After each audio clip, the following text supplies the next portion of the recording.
Maintenant, on peut dire que la Coupe du Monde a commencé. Le Maroc et le Brésil se sont donné corps et âme aujourd'hui jusqu'à la dernière minute, surtout le Maroc. Une équipe du Maroc qui aujourd'hui a répondu présent sans complexe face à une équipe du Brésil qui était attendue au tournant. Dites-vous que depuis la Coupe du Monde 2014, le Brésil n'a plus passé les quarts de finale de Coupe du Monde. La dernière fois qu'ils avaient réussi à partir en demi-finale, ils s'étaient fait goumer 7 buts à 1 par l'Allemagne. Donc aujourd'hui, tout le monde attendait une équipe du Brésil au minimum en place, techniquement au niveau. Sauf que malheureusement pour eux, dès les 15 premières minutes, on constate qu'ils se font bouffer de partout par le Maroc. Pour vous dire, la bataille du milieu n'était même pas une bataille, étant donné que le jeune Boadi, le numéro 6 du Maroc, les a tous pocket. Casemiro et ses copains du milieu étaient à la ramasse, presque tous les ballons étaient récupérés par les Marocains en un claquement de doigts. Pendant ces 15 premières minutes, le Maroc s'est créé plusieurs occasions qui malheureusement n'ont pas abouti. Juste après ça, on a le Brésil qui commence à se réveiller petit à petit avec des accélérations de Vinicius sur le côté gauche. Le Brésil qui depuis le début du match n'arrivait même pas à aligner 2 passes. Et c'est justement pendant le temps fort du Brésil vers la 21e minute que le Maroc fait mouche. Sur une magnifique ouverture de Brahim Diaz qui était entouré par 3 joueurs. Il a réussi à trouver Saïbari, Ant Gabriel et Marquinhos. Arrivé devant le gardien brésilien, il le lobe but. Le jeu suit son cours avec une équipe du Brésil qui se réveille petit à petit. Jusqu'à la 32e minute où notre cher Vinicius nous rappelle encore une fois qui il est. Le frérot nous a lâché l'un des plus beaux bangers de ce début de compétition. Dans la surface côté gauche, il se met sur son pied droit et allume les cages, but.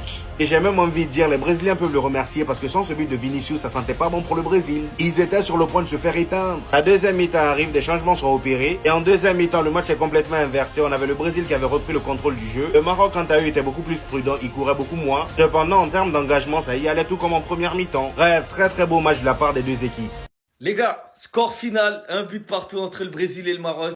Une première mi-temps ultra dominée par le Maroc. Une deuxième mi-temps dominée par le Brésil, mais pas non plus incroyablement. Mais sur la deuxième mi-temps, le Maroc n'a tout simplement rien fait.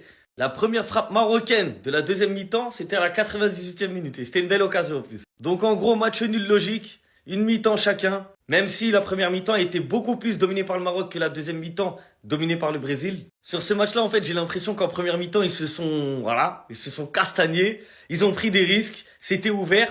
Mais après réflexion, en deuxième mi-temps, ils se sont dit, bon, on va calmer le bail.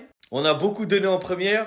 Et je pense aussi que la chaleur a fait qu'il y ait moins d'intensité en deuxième mi-temps. Parce qu'il faut savoir qu'il faisait 31 degrés là-bas. Donc forcément, plus le temps passe, plus la fatigue s'accumule. Et puis on va pas se mentir, hein, le 1-1 c'est un score qui arrange les deux équipes. Parce que c'est le match le plus difficile du groupe. Les deux équipes, elles visent la première place. Et perdre ce soir pour l'une équipe ou pour l'autre, ça aurait été comme si tu perdais la première place au final.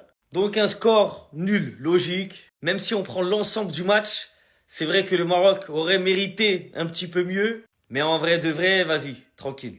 En tout cas, en termes de niveau, on a vu qu'aujourd'hui c'était un cran au-dessus par rapport aux matchs qui se sont joués depuis le début de la compétition. Là, on a vraiment des bonnes équipes qui jouent bien au football avec des très bonnes individualités. Maintenant, je comprends mieux Hakimi. La meilleure opération qui se déroule dans ce groupe C pour les deux équipes les plus relevées qui vont toutes les deux chercher leur premier point dans ce match disputé qui finira match nul. Un match où finalement les deux équipes auront eu leur prestige, où chacune d'elles aura eu sa mi-temps, passant forcément par la première du Maroc, où rien qu'à 10 minutes de jeu, on était déjà sur une telle domination. Passant par un milieu de terrain assez dominateur, dont Boadi qui était absolument sur tous les ballons. Lui, il faudra clairement voir les grands clubs qui vont se jeter sur lui. D'un Mazraoui qui faisait du dégât dans son côté.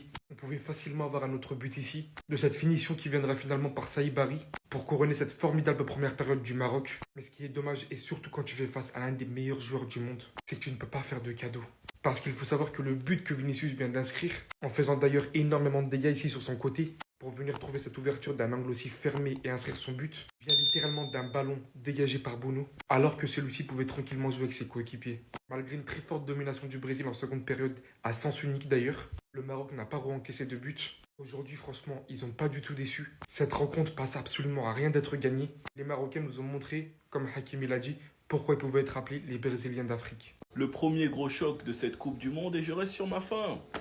Je reste sur ma faim. Quand j'ai vu le Maroc totalement dominer le Brésil avec plein de Brésiliens remplis de déchets techniques et la perte de balle d'un des milieux, si je me trompe pas, c'était Paqueta. Contre-attaque du Maroc, superbe passe de Brahim Diaz pour Saïbari. Ballon piqué sur Alisson. À ce moment-là, je pensais que le Brésil allait se faire ouvrir car ils étaient pas du tout dans leur match. Mais on a eu un grand Vinicius en première mi-temps qui a retourné le match et qui a fait douter les Marocains. Sans ce but d'anthologie, je pense clairement que le Brésil, ils allaient couler. Et à ma grande surprise, en début de deuxième mi-temps, on a vu le Maroc reculer et le Brésil dominer. En tout cas, les deux gros de cette poule sortent avec le match nul et je me demande bien qui va terminer premier. qui fera le faux pas dans les matchs à venir. Mais j'ai quand même trouvé que le Maroc jouait bien mieux, qu'ils étaient beaucoup plus cohérents et plus rapides, qu'il y avait beaucoup plus de maîtrise de la part du Maroc. Et je préfère même pas imaginer le sale que Ez Abdé aurait fait sur le côté gauche s'il n'était pas blessé. De l'autre côté, on sent qu'Ancelotti n'a pas encore trouvé la recette pour faire tourner cette équipe. Enfin bref, sinon vous les gars, vous en pensez quoi? Ramenez-vous sur Snap, on s'ennuie. Au fait, Mazraoui,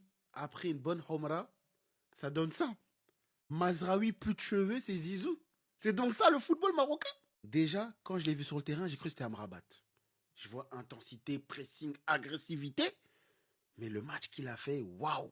Première mi-temps, Rafinha, il n'était pas trop sur son côté. Donc, on l'a vu être un peu partout. S'il finit pas le match, c'est parce qu'il s'est donné, justement.